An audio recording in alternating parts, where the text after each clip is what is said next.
guys, it's Rowan from Bloom World, and today I'm here with Lucy, my great friend, who is an amazing interior designer. Lucy, tell us a bit about you and your brand. I'm Lucy from Barlow Barlow. My business partner is my brother, Max Barlow, and we work in London, mainly on residential projects in the UK, but sometimes further afield. So I've brought this vase in because I think there's a bit of a nod to the past going on within interiors trends, and this reproduction Chinese ginger jar is a great nod to that.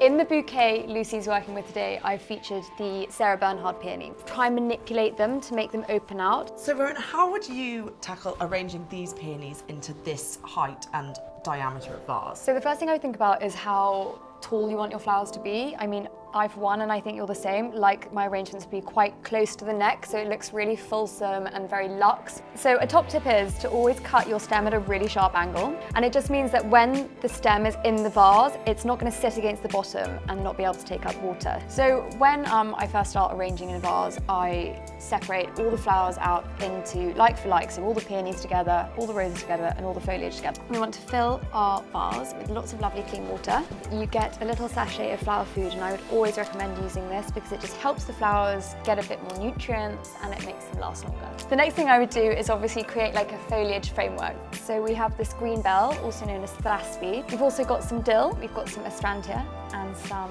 veronica. Because the vase is quite wide and quite big, we want to create almost like an internal network, so then when we put the flowers in, they've got something to sit in. Slightly spiraling and slightly crisscrossing as you go. So which one should I put in first? So you can start with either. So we want to create like a really nice roundness to your arrangement to complement the shape of the vase and the shape of the hero flowers. So I would just keep building upon what you already have, turning the vase as you go. Yes, don't get too stuck into one side and realise you've run out of flowers. Exactly. So when the last flowers are in, I always give the arrangement a bit of a like kind of shuffle, because it just sort of helps it fluff it up, brings the stems back up to where they should be because they might have slipped down in the vase. So now we're going to go on to my recycled glass pickle jars and vases. So these are great because they're the sort of vases that you just have, you know, around the house. I've heroed the Coral Charm Peony, which is this amazing coral colour, and as you can see it has this sort of really beautiful yellow centre, and I thought it looked really beautiful against this jade glass. So I wanted to demonstrate that you can have one letterbox and divide it up between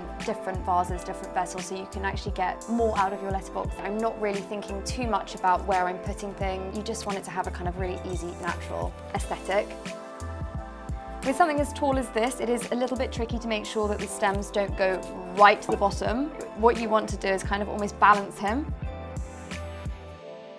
In this bouquet we've got some lovely stocks which have got a bit of height, so that's always a nice thing to add to complement this little chap. Some rose. You can have the same amount of flower but you can get two completely different outcomes. So it's been amazing fun styling these peonies with Lucy today, and it would be great to find out which is your favourite and how you would style yours.